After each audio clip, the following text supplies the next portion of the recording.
Hello, dear aviators. You're listening to Rudder podcast. I am your host Abdullah, and in this episode, we will talk about opportunities as a pilot or career options in aviation. You see, most of those enthusiasts want to reach a position in an airline and want to fly a jetliner and carry passengers here and there. Not everyone, of course, and those who do don't understand actually what the job entails and what the requirements are, and if that is the only possibility as a pilot, if even that is the most favorable position to be in, and how can you get there. So see, like any other job in aviation too, you cannot just jump to your desired position. Let's say you want to become a specialized heart surgeon. You will not just finish your studies and operate on people. You will first become a general doctor, then you will pass your course and become an apprentice at a certain place and become a resident in a hospital, and after years you will be certified to do heart surgery. Well, as a pilot too, you will just first get your certificate. If you are lucky, you will land a job as a first officer or a second officer in an airline. Then after years, you would be able to pass those screening tests and become a captain. So it's not just finish your certificates and you're there. But what about other positions other than a pilot? In an airline, what other opportunities do pilots have? Well, let's review some of them together. Well, the first one obviously is a mainline carrier. That is, you transport passengers to destinations around the world. A mainline carrier. These would be big airlines like Qatar Airways, Emirates, American, Delta, and so on. This is most commonly seen as the dream life, that you take off, land in a different country every day, you have layovers, you get to go to the hotels and see many different cool things. The other option would be a low-cost carrier. You would be flying on a low-cost carrier to domestic and some international destinations. These are usually cheaper airlines, obviously, low-cost carrier. These would be like JetBlue, Southwest, and Wizz Air, or even Ryanair. And then we have those regional airlines that transport passengers domestically with some limited international destinations. These are operators that operate regionally under one or more mainline brands. So for example, Compass Airlines operates flights as American Eagle and Delta Connection. This is an example. So you see, each airline, a mainline, has a low-cost arm as well. We remember that Germanwings was the low-cost arm of Lufthansa or Eurowings. So those are some of the jobs. See, it depends. Each of these airlines, depending on their destination and the type of job that they do, they will have different types of airplanes. So there are many people who have like a specific airplane in mind. If you want to fly a 777, you will most likely not find those airplanes in a regional airline. You will have to go to a mainliner who has international destinations. With a low-cost carrier, you will most probably find 737s, A320s, and so on. And regional carriers, you would find smaller aircraft, maybe even ATRs or Dash 8. The next option would be a cargo carrier. That is, you transport cargo around the world for brands such as FedEx, UPS, DHL, and so on. But you see, there is a perception that cargo pilots are somehow less than passenger pilots. It's not. You have the same certificate, you're flying the same planes, maybe same category of planes. And there are those people who want to fly certain types of planes that are out of operation for passenger.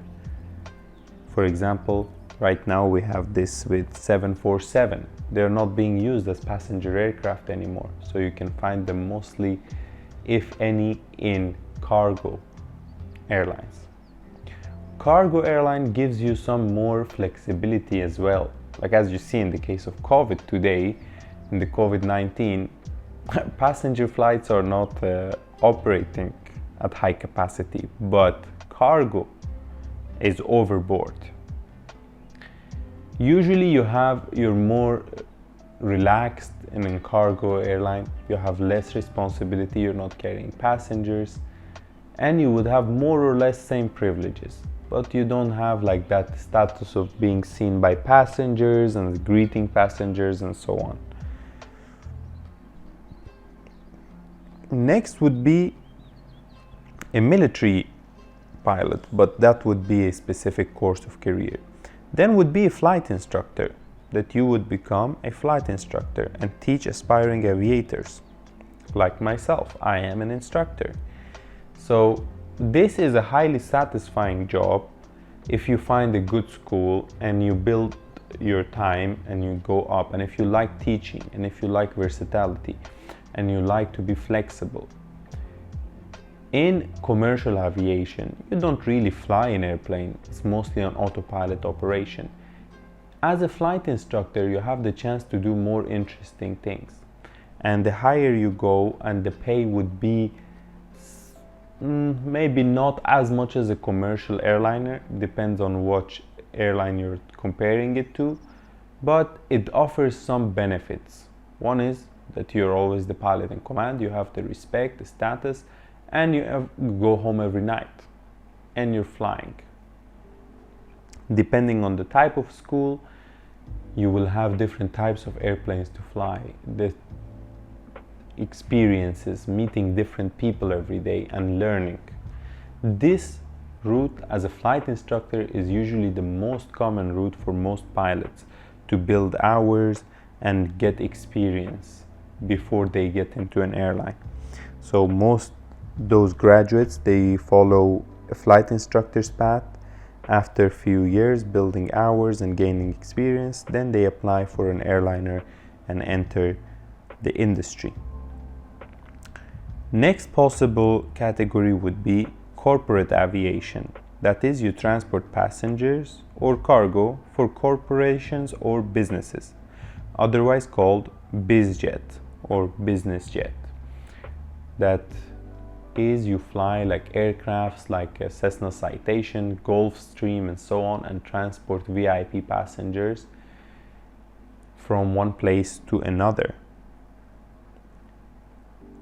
Then you could be a freelance pilot, meaning that you just whoever wants, you have like certain type ratings for different types of aircraft, and whoever is looking for a certain flight, they will contact you, you will go fly for them to that destination and back, or whatever the arrangement is, and you don't have a fixed schedule. The business jet offers much more flexibility, interesting destinations, and a unique experience as well. Next would be a ferry pilot. Ferry pilot, as the name suggests, you fly an airplane to deliver that airplane. So let's say somebody buys an airplane in Belgium and they bought the plane from Italy. You would fly that plane from Italy to Belgium and deliver it, and then come back yourself. Another would be government services, like you will fly for state agencies like governor's office or presidential's office, like whatever it would be. Firefighting. Then emergency medical services, like you could become a pilot for Red Cross or United Nations for humanitarian aids and medical aids, transporting blood or organs. These kinds of jobs are offered by United Nations and certain NGOs, and you would be working in maybe war zones or in places that are not so favorable, or even within Europe and United States. Usually those people who are looking for experiences would go for those jobs in Africa and less developed countries to work with NGOs. They usually pay good because of the risk associated with the job. Another position would be a crop duster operation. That means you spray chemicals over farmland. For this one, you wouldn't need such a high degree of experience. And then banner towing. You've seen these aircraft, they have a banner and they just do advertisement. Another would be a tour guide or for sightseeing flights. Like you could have a Cessna or whatever and do this kind of a job. Another is if you would like to become an aerobatic pilot, you can do airshow stunt worker. Test pilot for new type of airplane. And equipment testing, flying over certain infrastructure and checking their status. Another common type of pilots are those often called bush pilots. Bush pilots refers to those people, those group of pilots that don't work in a common aviation setting, meaning they don't take off from a paved runway and go do an ILS approach or follow standard procedures. They follow with their guts and experience in less favorable conditions and airports or regions that don't have such good infrastructure. We have examples of this with documentaries like Suzy Air in Indonesia and small airlines in Botswana and Papua New Guinea. We have these type of operations that you would fly in very interesting, gaining a lot of experience on a single engine or at best multi-engine aircraft, but single pilot operation, and you would be flying to areas that need food that can only be transported by a plane and not possible to do it by car or any other means in very difficult terrain. While it might be very satisfying, there is a lot of danger associated with this line of job, because usually in the regions where you fly as bush pilot, weather is unpredictable. Weather changes a lot, you don't have the equipment to assess it, the air traffic services are not the best, aircraft are not the best, and if you have a problem, you don't have any place to land. Usually, like say if you're flying in Indonesia, like you're flying in above jungles and forests, and there is not much place you can land at. But it could be extremely satisfying to try for a couple of years or few years. Definitely it would not be a lifelong career for most pilots. Some pilots might want to do this for the rest of their life. Another option for pilots is that you just become a hobby pilot and you offer flights or flight training in basic stages, or become a theoretical knowledge instructor. For this, you don't necessarily need to become a full pilot, but if you are a pilot, you can also provide theoretical knowledge instructions to others. Well guys, that is some of aviation opportunities, pilot opportunities. I hope you enjoyed, and know now that a pilot is not only a airline pilot, so you can become an ambulance, a firefighter, a ferry pilot, business jet, flight instructor, and even something called, if you can own like your own aircraft or work for a small company, and become an air taxi.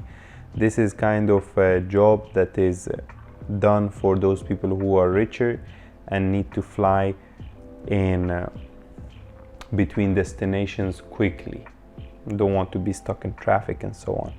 Also, if you have ever seen Maldives is a place where you have a lot of air taxiing and a lot of seaplanes between those small islands. Alright guys, that's it for us today. Over and out.